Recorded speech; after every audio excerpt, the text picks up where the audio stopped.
is, I believe, in Ghaybat al-Nu'mani. It's translated in English. You can look it up. I think under the rope of Allah. They came and asked him, who is your successor? And the Prophet of Islam mentioned a few verses.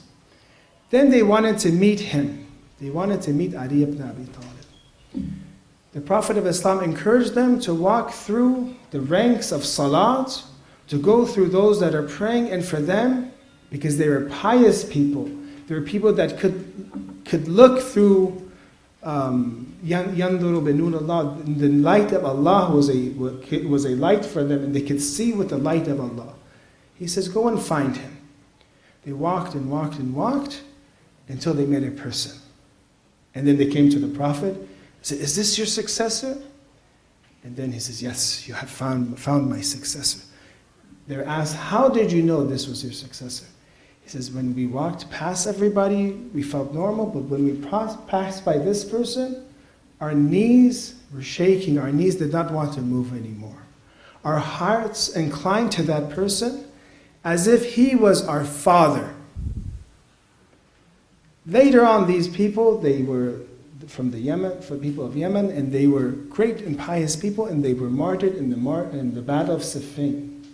So this tradition shows us that we have a capability, a very powerful spirit that is allowed to see and to look and to observe.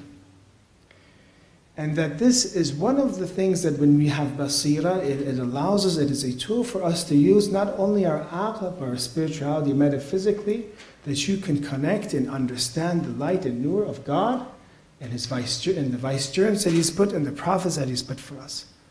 Many people, maybe you have seen them or you have not seen them, they have seen miraculous examples of seeing things that they had no information of. Why? Because of their piety. The reason I'm saying this is to show you some of the potential that Islam has. Not only for our intellect, but also our spirituality. That it will give us a nur and light that you can observe Imam Mahdi, Ajullah Ta'ala, through ma'rifat al-nuraniyah, through the light of meeting him, of witnessing him. You connect to Imam Mahdi, you say, Assalamu alaikum ya Aba Sadiq. Ya Imam Mahdi, you connect to him without necessarily seeing him with your eyes. And this is a connection that we can have with the Ahlul Bayt, especially in the majalis of the Ahlul Bayt. Did you connect to them and you have halawatul iman, a sweetness and faith, because your heart is being linked to them.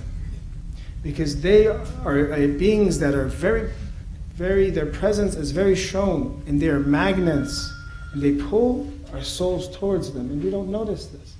But those that understand the metaphysical world, they see the pull of the Ahlul Bayt, and a mu'min looks and has insight through their heart, not only through their aql. But of course, when we talk about this kind of metaphysical connection, it should also be linked with the aql.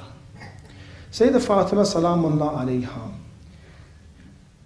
when she talks about Imam Ali alayhi salam, and she stands up, and we said the entire purpose of this uprising, this revolution, and just how Ashura is a revolution, the revolution of Fatima Zahra is also a revolution. But the entire purpose that she did this, that was not only for Fadak, for the family of the Prophet to have financial means, but the main reason, and that was just an excuse to show this thing, was that she had basira, she had insight, that she knew that wilayat of Imam Ali salam is the core of faith. That if you separate this from Islam, you have misguided people.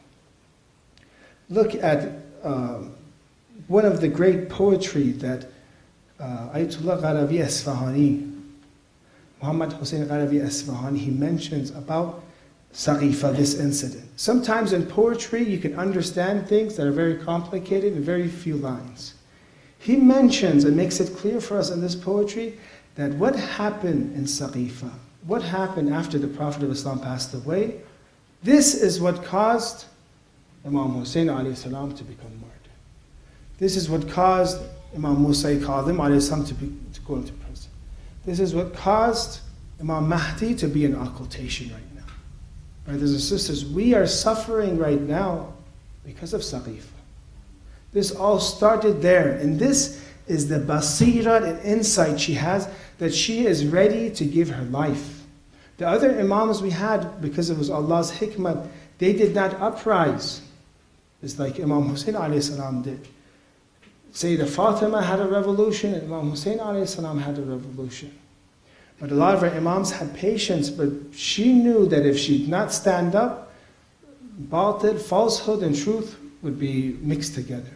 So Ayatollah Qaravi Isfahani, who is a great scholar, one of the teachers of Ayatollah Bahjat, was actually a scholar that today his views, if somebody mentions his views on Qom, in Ba'ath al-Kharij, he has to be very knowledgeable, because his usul al-fiqh, the roots of jurisprudence that he mentions, is very difficult to understand. And is incorporated with philosophy, a lot of it. He was a person that his father was so rich, they used to call him company, meaning that he had a huge business. But they said he didn't like to be called company. He'd like to become Qaham Qarawiya Isfahani. And they say that he, at the end, there was a time when they saw him at the end of his life, and he had potatoes. And he was walking with these potatoes, and he drops these potatoes.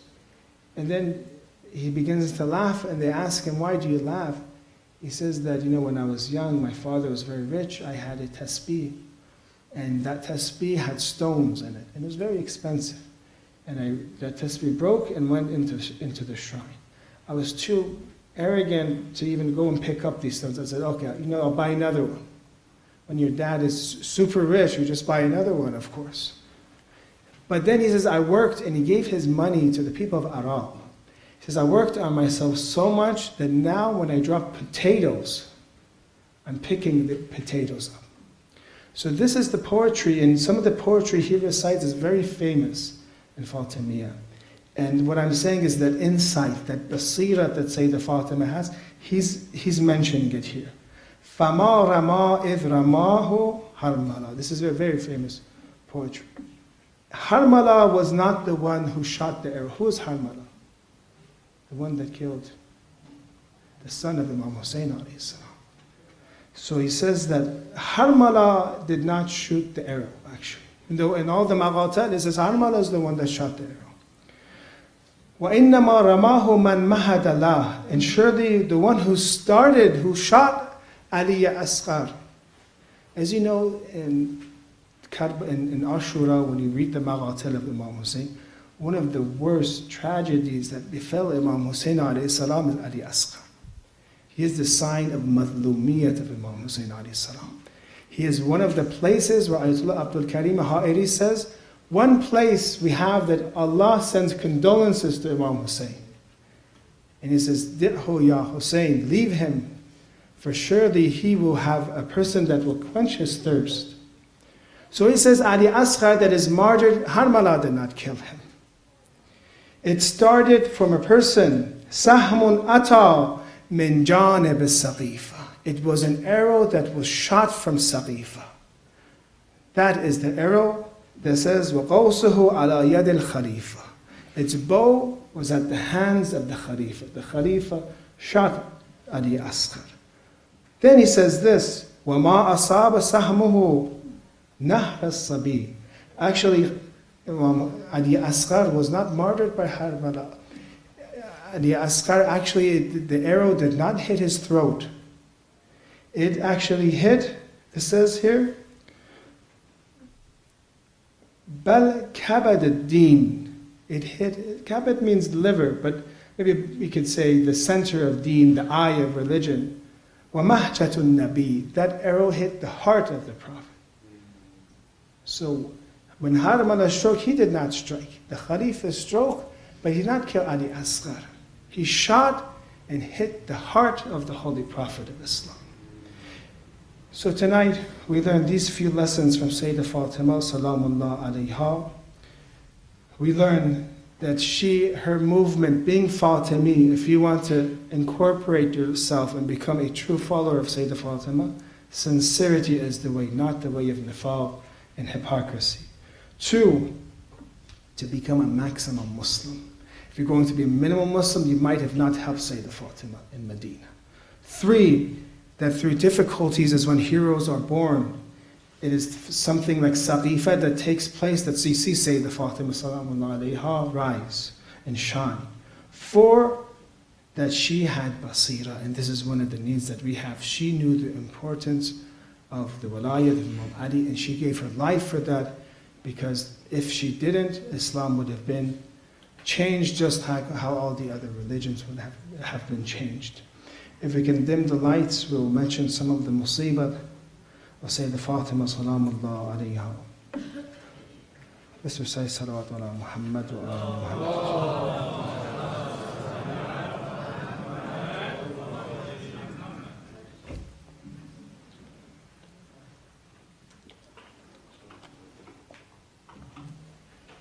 The traditions have فَمَنْ عَرَفَ فَاطِمَةَ حَقَّ مَعْرِفَتَهَا فَقَدْ أَدْرَكَ لَيْلَةَ الْقَدْرِ. Whoever realizes Fatima, how she has to be realized, that person has realized the night of Qadr. Just how the night of Qadr, the night of destiny, is not known for us. The station and the true maqam of Lady Fatima is not known for us. We say that in Laylatul Qadr, when you compare this to Lady Fatima, Laylatul Qadr is equal to 1,000 nights of worship, خَيْرٌ مِنْ أَلْفِ شَهْرٍ, more than 1,000 months. But the love of the Lady Fatima salamullah alayha is also like Laylatul Qadr. And it is one of the greatest actions that we can do, because she, with love of her, she separates us from the hellfire. Just how every prophet benefits and gets elevated during the night of Qadr. Every prophet had to love and accept Sayyidah Fatima salamullah alayha. وَمَا تَكَامَّلَتْ النَّبُوَّةٌ لِلنَّبِيِّ حَتَّى أَقَرَّ بِفَضْلِهَا وَمَحَبَّتِهَا. No prophet became a prophet unless he bared witness to her virtue and that he loved. The night of Qadr is a vessel, just how the Quran is a vessel. But Sayyidah Fatima salamullah is also a vessel that carried the light of the Imams. وَصَلَلْتَ مِنْهَا أَنْوَارُ الْأَئِمَّةِ, and came from her was the light of the Imams. Imam Mahdi is from the light of Sayyidah Fatima salamullah alayha. But we sit here, brothers and sisters.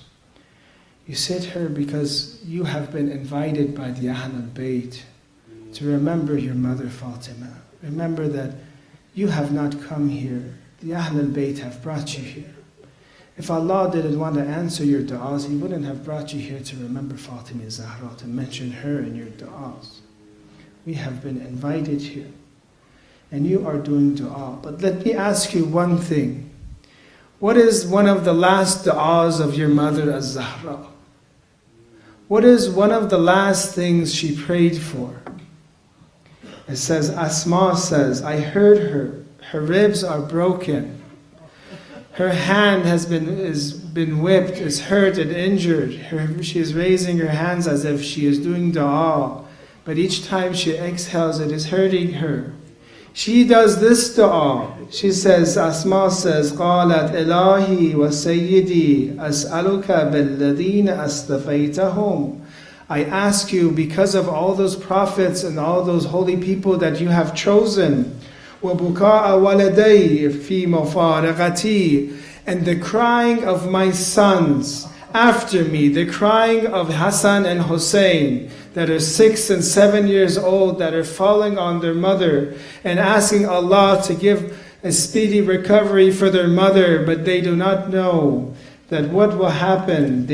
Allah knows and gives them knowledge, but soon Sayyidah Fatima salamullah alayha will be leaving them. But Sayyidah Fatima does this dua. She says, because of the prophets, because of the Imams, because of the tears of Imam Hassan and Imam Hussein and my children, she says this, أَن تَغْفِرَ لِي لِأُصَاةِ شِيعَتِي. forgive the sinners of my followers. This is the last dua of your mother Zahra. This is one of the reasons maybe we say that the shafa'at and intercession of a Zahra is maybe the highest. Because she did dua of us. She remembered us when she was passing away. وَشِيعَةَ ذُرِّيَّتِي, and the Shias of my successors. They surrounded her house. And they are entering the house of Lady Fatima Salamullah alayha. I ask you, she remembered us and her daughters. It is our duty to remember her after she has become martyred. To spread the message of Lady Fatima Salamullah alayha after she has become martyred. They entered the house. She comes and it says in the hadith, وَرَكَلَ الْبَابَ بِرَجْلِهِ, and he came and he kicked open the door. فَرَدَّهُ عَلَيْهِ, and threw the door upon me. وَأَنَا حَامِلٌ, and I was pregnant. I had Muhsin. And how many Sayyids from Muhsin did they kill? How many people did they kill that were Sayyids because they have killed Muhsin? فَسَقَطْتُ لِوَجْهِي, and they threw it on my face. وَالدَّارُ تُسْعَرُ, and the fire was blazing. وَتَسْفَعُ وَجْهِي, and my face is on fire. Sallallahu alayhi ya Fatima, sallallahu alayhi ya Fatima, sallallahu alayhi ya Fatima. Ya Allah, we ask you because of the honor of Az-Zahra, because of the du'as that she has done for us, forgive all our sins, inshaAllah, Ya Allah. We ask you, Allah, to give us sincerity, Ya Allah.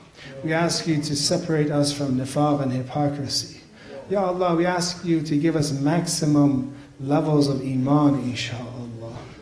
Ya Allah, we ask you to give us basirat and insight, inshaAllah.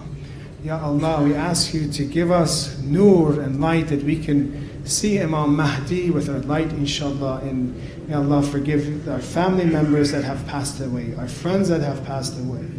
May Allah, inshallah, expedite the return of our Imam Zaman with his salawat.